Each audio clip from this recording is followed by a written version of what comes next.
Mr. Fetters says that he is in the midst of a divorce because his soon-to-be ex-wife is a serial cheat who even slept with another man on Valentine's Day. Yup, you heard me right. He believes the result of her cheating resulted in the birth of her son, and he doesn't believe that he is the father of the child. Here is how the whole thing started. Mr. Fetters, you say you're in the midst of a divorce because your soon-to-be ex-wife is a serial adulterer who even cheated on you on Valentine's Day, which you believe resulted in the birth of her 9-month-old son, Corbin. Let's Jody pretend like we didn't just hear Mrs. Fetters say her husband can't please her in bed. Well, Mrs. Fetters says that her husband is an irresponsible crybaby who can't keep a job, and she knows without a doubt that he is the father of their baby. Well, today, Your Honor, I ended up in court because my wife is a cheater, and I do not believe that the son that she bared 9 months ago is mine. So you are firm on that belief? Yes, Your Honor, I do. Did she just smirk when he said she slept with one of his family members? If you ask me, I'd honestly say that she feels zero remorse for doing it if she did it. Who goes to sleep with their husband's family member and feels proud about it? She's crazy. So, Miss Fetters, did you sleep with the family member? No, I did not. The family member and himself lack in a department, so I did not finish the duty. Oh. He just thinks something happens. He has no hard facts or information, and when I do sleep with someone else, I tell him the truth. Okay, nothing could have prepared me for what I just heard. Even the judge can't seem to believe that just came out of her mouth. Getting married to someone who slept with your family member is actually insane. What was Mr. Fetters honestly thinking? So, Miss Fetters, you have a date night. You go to movies. It was a good night. We came home. He didn't see I have a problem. In a relationship, I feel sex is a part of a relationship. Well, this man lacks on that part of a relationship. Every time Mrs. Fetters opens her mouth, a new truth bomb comes out and leaves everybody in shock. What's crazy is the fact that she does not feel any type of remorse for any of the things she says she did. She admits to sleeping with her ex-husband after having a lovely evening with her actual husband. Imagine that. She tells me that she had slept with her ex-husband, Justin. Not only once, but 3 times during the night. Oh, that's incorrect. That's not incorrect. That is very factual. Oh, my goodness. Miss Fetters, did you say that? Oh, I did not. What did you say? I told him that I spent the night with him. Oh, he did not just say that. How do you even forgive something like that? She doesn't feel sorry for any of it, and for some weird reason, it seems like every man she sleeps with finds it difficult to complete the act. Seems to me like she's the problem in that department. So how soon after that did you start having sex with your wife again? The next day. The next morning, actually. It was that, or not the next morning, I'm sorry. The next day. It was that morning of, Your Honor. We had sex. It was the very next It was day. about 11 o'clock that morning that we had sex after picking her up and her having sex with her ex-husband. That is just disgusting. That's not even love anymore. These two need to see a therapist as soon as possible. Judge Lauren can't even hide how irritated she is by the fact that Mr. Fetters agreed to sleep with her just hours after she was done sleeping with her ex-husband. How soon after this incident did you find out you were pregnant? I found out, I would say, just like maybe a month later, a month and a half, I found out. And the conception date was between February 11th to February 14th. Looks like that's why they're in the courtroom to begin with. The window of conception falls right into the period where she was sexually active with both her husband and her ex-husband. I honestly doubt she even knows who the father is. My marriage with him ended because he can't have children. A doctor told him his sperm count is too low to conceive. Did the doctor tell him he can't have it? Yes, it's a very low chance that he can have any children. That's why I wanted to start. Very low is different than can't. Oh, now it makes sense. Let's just say she never got over her ex-husband. She admits that the only reason she left him and their marriage had to end was because she was told that his chances of having kids were very low. Well, very low and impossible are two different things, Mrs. Fetters. I have undeniable proof of why I believe he's yours. And what proof? Why do you believe it, Miss Fetters? Because as the other children he has, and my son and himself all have cleft chins. It's hereditary. One parent has to carry that gene. I believe undeniably that is his son. Seems like she's a doctor now. Mrs. Fetters says that she believes the child belongs to him because the child has a feature that Mr. Fetters and his other children have. That still first proves that the child belongs to him. Why would he be around if you didn't? Because I want him around. Isn't that my choice? Okay, that makes no sense. Okay. This really doesn't make any sense. You know there's a question of paternity. You develop a relationship with the baby. You've been in Corbin's life? In and out. I've been in his life. Man, I still find it hard that a sweet man like Mr. Fetters got married to someone like this lady right here. You know what? I think we've seen enough of her drama. Let's get down to the results and find out who the dad is. The biological father is Mr. Fetters. Ms. Williams is beyond pissed that the defendant, Mr. Glover, is denying paternity to her son. She claims that he is an irresponsible man-child who would rather play games rather than step up to being a father. Mr. Glover, on the other hand, says that Ms. Williams is a promiscuous groupie who wants to trap him with her child. Here's how it starts. Ms. Williams, you say you are furious that Mr. Glover is denying paternity of your 10-month-old son, Ralph. You claim Mr. Glover is an irresponsible man-child who would rather play mind games than be a father. These two are about to go tit for tat in that courtroom. Mr. Glover says that she's trying to cash in on earnings from his rap career, and that's why she's trying to pin the baby on him. Could this be true? I guess we'll find out.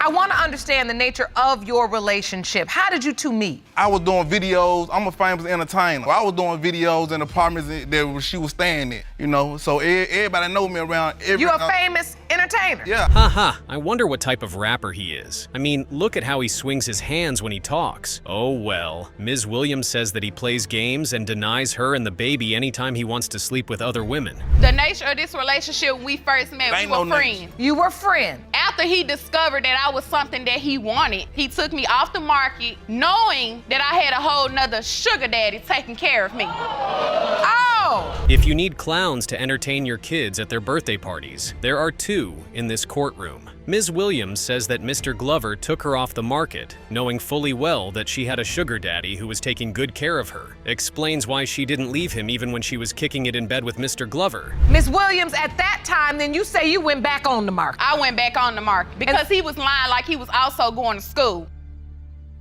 And he was stay on the market. His phone had called me numerous times with the moans and groans in the background talking about, baby, I love you, and so far on. Ha ha ha ha. That has to be the most hilarious thing I have ever heard in this courtroom. Ms. Williams tells the judge that while Mr. Glover was having sex with another woman, his phone butt failed her number, and she was hearing all the sex communication going on.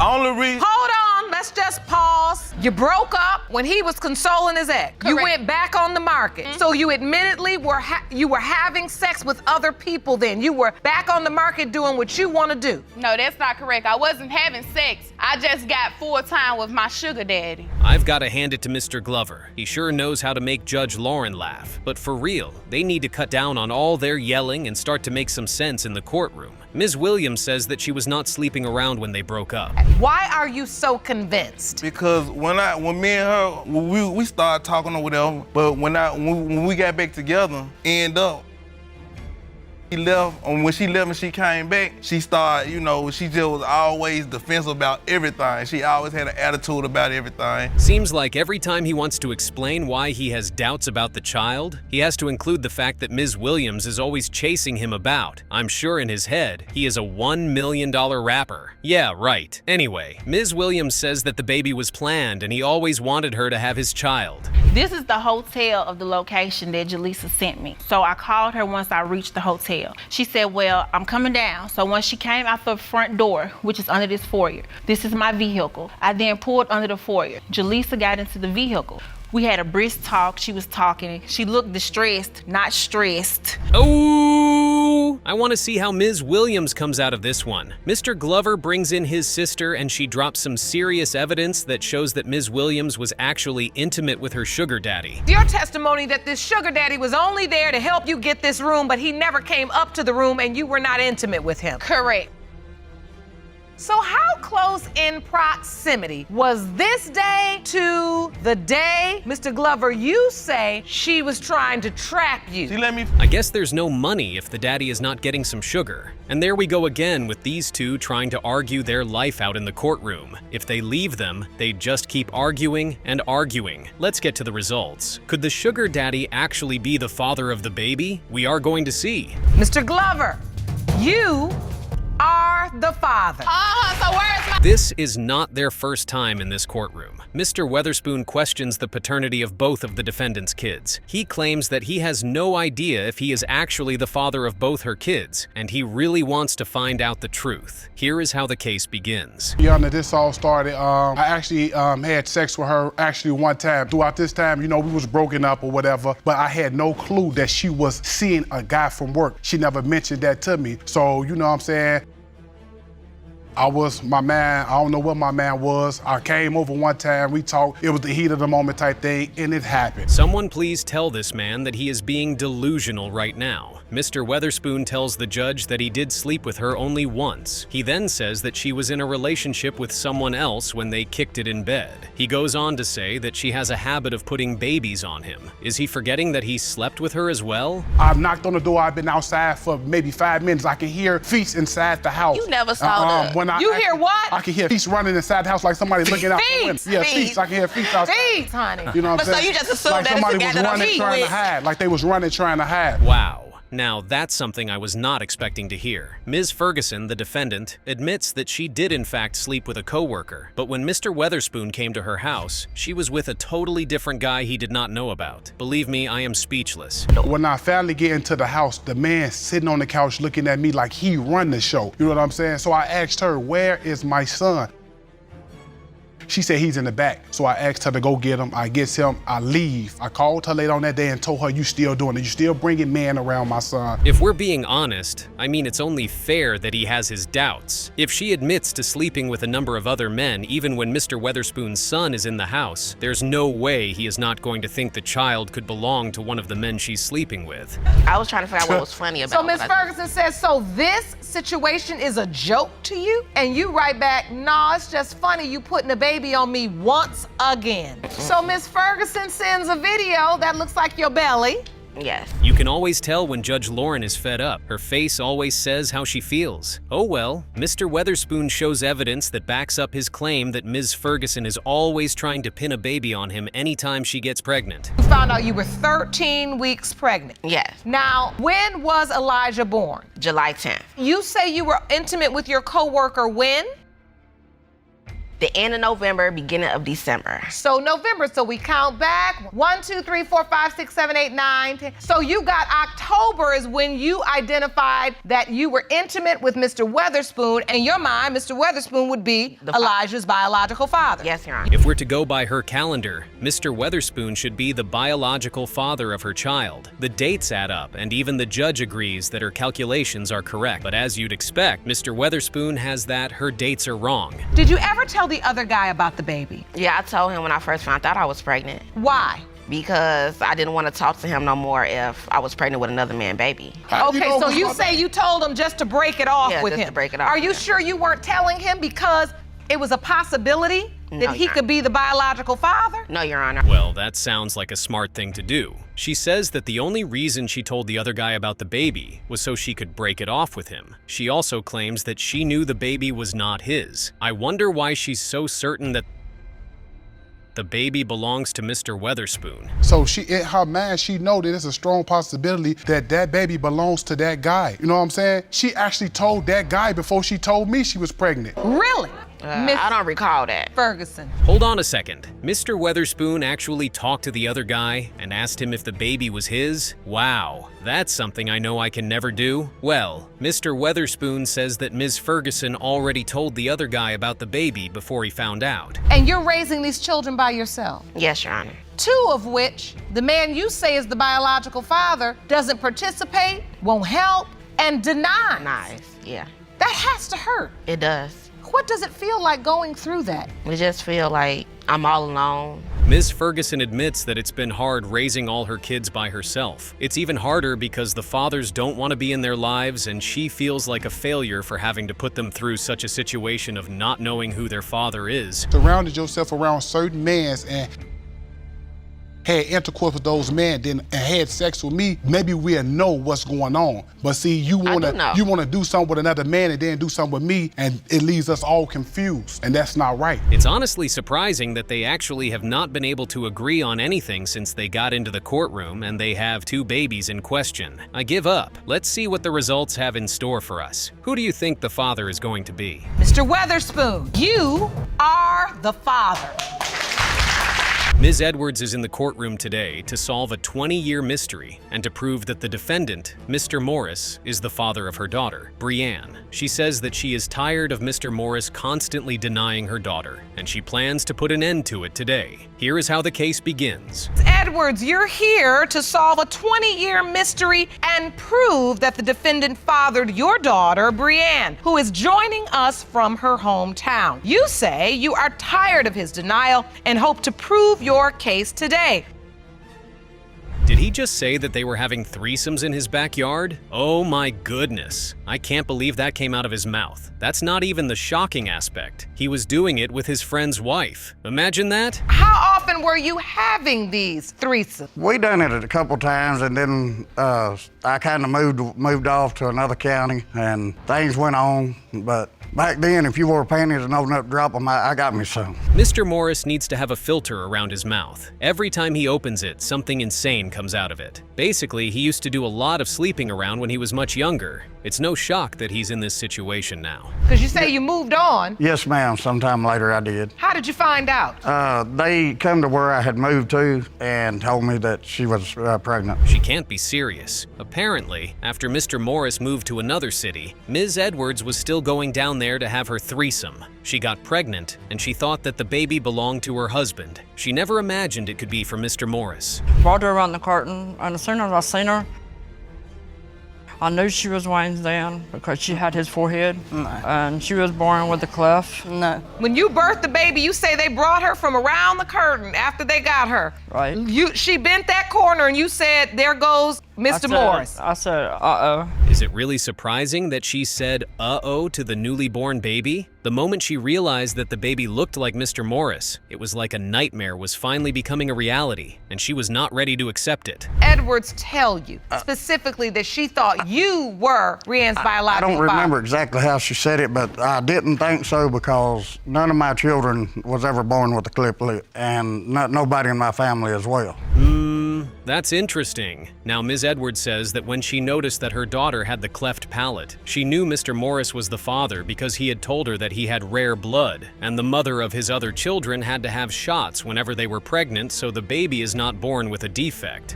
Brianne, growing up, did you know that your mother doubted your paternity? Did you know that Mr. Morris could potentially be your biological father? Yes, ma'am. Growing up, I was told by my mother and family that Mr. Morris was my father. Wow. At least she was being honest from the very beginning with her daughter. Brianne tells the judge that right from a very young age, Ms. Edwards always told her that Mr. Morris was her father and not the man she was married to at the time. Caitlin, I want to ask you, did you grow up with the understanding that your sister Brianne had a different biological father? Yes, I did, Your Honor. And you always knew it was Mr. Morris as well? I did. I have a birthmark on the back of my head, and my sister does not have a birthmark, and my other siblings had the same exact birthmark as well as my children. Ms. Edwards' other daughter says that she never felt like Brianne looked like her or had anything to do with her except from the fact that her mother told her they were sisters. She even goes on to say that Brianne doesn't look like her at all. Your Honor. Yes, ma'am. All of our children have some kind of resemblance to my husband. My husband has 7 children. Every one of them have some kind of feature of his, whether it be eyes, walk, talk, something. Everyone in the courtroom has something totally different to say. Mr. Morris's wife steps into the podium and presents evidence showing that none of the kids she has with Mr. Morris look anything like Brianne. Has a baby who is Rh positive, that mother can actually develop antibodies against her own unborn baby's blood. So the Rh negative mother can attack her own unborn baby, and this can cause disease. Aha! And that right there is why Ms. Edwards thinks that Brianne belongs to Mr. Morris. Given the explanation the doctor just gave, it all makes sense now. Oh well, the results are in. Let's see if Mr. Morris is Brianne's father. Mr. Morris. Yes, ma'am. You are the father.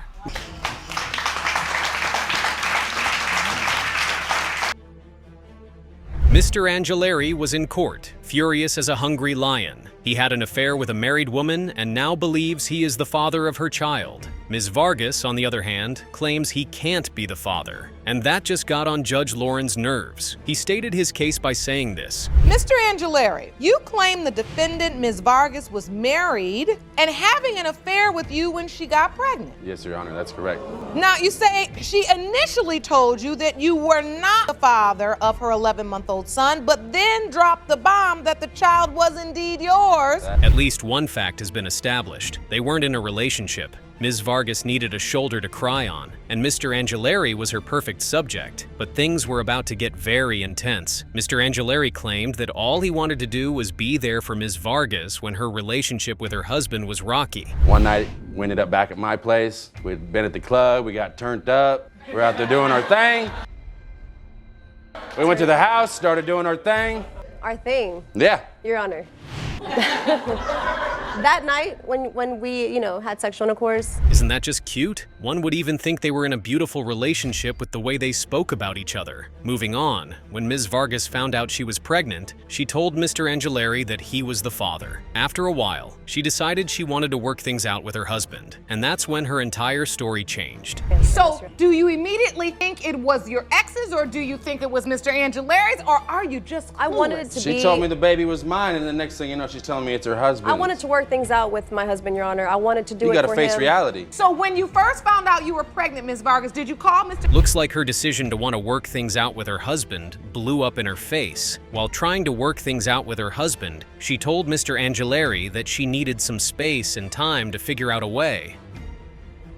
But Mr. Angelari just couldn't get the thought of being the child's father out of his head. You asked him to give you space trying to work this out with your husband. Yes, Your Honor. I moved away. Expected that to a certain extent, but in your mind, you knew that you could possibly have a child. I had a gut feeling, so come September-ish is when I contacted her husband and her, saying, you know what? Reality, whether you dislike me, whether you like me. They aren't wrong about that, though, as the child needs to know who to call daddy and mummy. Even with both of them agreeing that they want to do right by the kid, Mr. Angelari claimed that he felt it in his gut that Ms. Vargas was trying to be shady with him and her husband. Here's why he felt that way. Well, I want to try to work things out with my husband. I don't want him to try to get me for adultery or have anything happen with my children. I said, well, I can respect that. Do your thing. I moved up to Austin. She still lived down in Temple. I was 45 minutes away. I didn't talk to her. One of my friends that lived down in the same area. If there is anything these guys are good at doing, trust me, it's arguing. Now, Mr. Angelari felt the only reason Ms. Vargas was coming back to him was because things did not work out for her and her husband, and most importantly, she didn't want her child growing up without a father. I believe if her and her husband were still married, everything was still going well with them, I would never even hear about this. But I also see where she's coming from because she wants her son to have a father. And if he is my son, I want to be his father. I want to be involved in his life. And I want you to be involved. I want you to be there. Well, something definitely smells fishy about her story. First, she wants Mr. Angelari to be the father of her child, but she initially threatened to put a restraining order on him? Come on, Ms. Vargas. Something isn't right. Mr. Angelari had some evidence to back up his accusation, and here's what he showed the judge. These are messages that say, I need you to give away your rights. I hope you stay away and never come around. I will put a restraining order on you. What kind of mother does that when you think that's the father? What had he done to warrant a restraining order? Nothing, Your Honor. From her tone, Judge Lauren is starting to lose her cool. Trust me. One of the reasons Ms. Vargas changed her mind was that she claimed that as the baby got older, she noticed that he started to look like Mr. Angelari. But did Mr. Angelari feel the same way about the child? She's lied to me on numerous occasions. I lived in the same city as she did until the kid was 6 months old, 5 months old. Why couldn't she get a hold of me then? I felt like he was starting to look more like you, and I wanted you to be there. Do you think he looks like me now? Yes. I guess we know why he wants to be part of the baby's life if he ends up being the father of the child. Anyway, enough drama and testing Judge Lauren's anger. The results are in, and it's time we find out who the real father of the child is. Mr. Angelari, you are the father. Ms. Walters says that the defendant is her 3-year-old son's father, and she wants him to step up. Mr. Rogers, the defendant, says this is false and that he has spent 2 months in jail for missing child support payments for a child that he insists doesn't belong to him. He is here with his mother to prove that he isn't the father. The case starts like this. I slept with another man weeks prior to even conceiving my son, and we did use protection. And at the time I conceived my son, he was the only person that I was having sex with without using protection. I've known them for 20 years now. We grew up together. We did family vacations together, holidays. We were always, our families were... So they were having unprotected intercourse in secret. When Mr. Rogers got news that Ms. Walters was pregnant, he told her congratulations and immediately asked her to congratulate the father. He says she never for once believed that he was the father of her baby. Honestly, what I believe, because she was in a relationship with this other guy, so why would it automatically be mine? You know what I'm saying? But were you sleeping with her during the window of conception? Yes, ma'am. We had slept together. I was not in a relationship, Your Honor, with anybody. She says she's pregnant. You say, good luck to you. And now you by yourself. It was hard. He didn't come to any doctor's appointments. I was doing it by myself. And then once I got maybe 7, 8 months, oh, I'll be there if he's mine. I'll take care of him. Don't put me on child support. Mr. Rogers' mom says that their families were really close, but the pregnancy has ruined all of that because Mr. Rogers insists that he's not the father.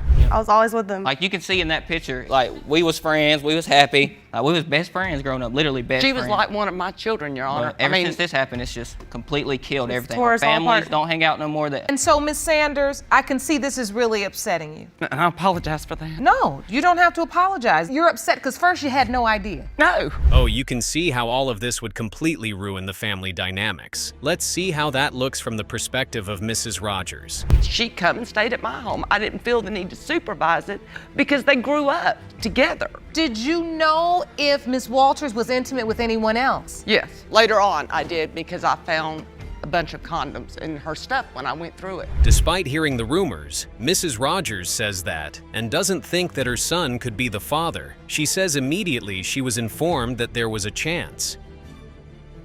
She asked her son, and he told her that he wasn't the father, so she took him at his word. All right, I was not in the delivery room when he was born, so therefore my name is not on that birth certificate. I've had no DNA, but DNA established the whole time he has been in this world. How am I on child support? I was out of town working when the court date was set up for the DNA test. Well, that's how default judgment works. If you don't show up, you immediately become the father. And since Mr. Rogers didn't pay child support, he was arrested and locked up for 2 months. So he instantly threw me on the back of the car, slammed me against the car, and put me in handcuffs. I ended up going to this little country jail where, I don't know, it's like a little, it's not even a jail, it's a little barn thing. And they locked me up there for 3 days. They don't feed you on the weekends, but like 2 times a day, and it's these little bitty I don't even know what it was, to be honest with you, Your Honor. That's what happens when you don't pay child support, Mr. Rogers. Next, we have Ms. Walters' best friend, Ms. Rochelle Rogers, who's also Mr. Rogers' sister, in court to give her testimony. Do you believe your brother is Ryland's father? No, ma'am. Why? Well, because at the time we were all young, we all done our different things, we were all partying. We were together every day, all the time. Every time we went out together. We done everything together. I was aware of her sleeping with the other guy. She also stated the next morning that she did sleep with him. Ms. Rogers says that the other person is more likely to be the father of the baby and not her brother. Her reason is that Ms. Walters didn't know who the father could be when she got the pregnancy test, but now she is claiming that Mr. Rogers is certainly the father. She realized she was pregnant. Yes. And in that moment, yes, she admitted to you that there were 2 possible fathers. Yes, which I knew before because of the party, and she did tell me that she slept with the guy the morning after she slept with him, and that was, you know, weeks prior to this happening, of course, weeks prior to her finding out she was pregnant. Well, that's a lot to take in, but the DNA test is here now, and it's time to get to the bottom of this. Who's the father? Mr. Rogers or some other man? Mr. Rogers, you are his father.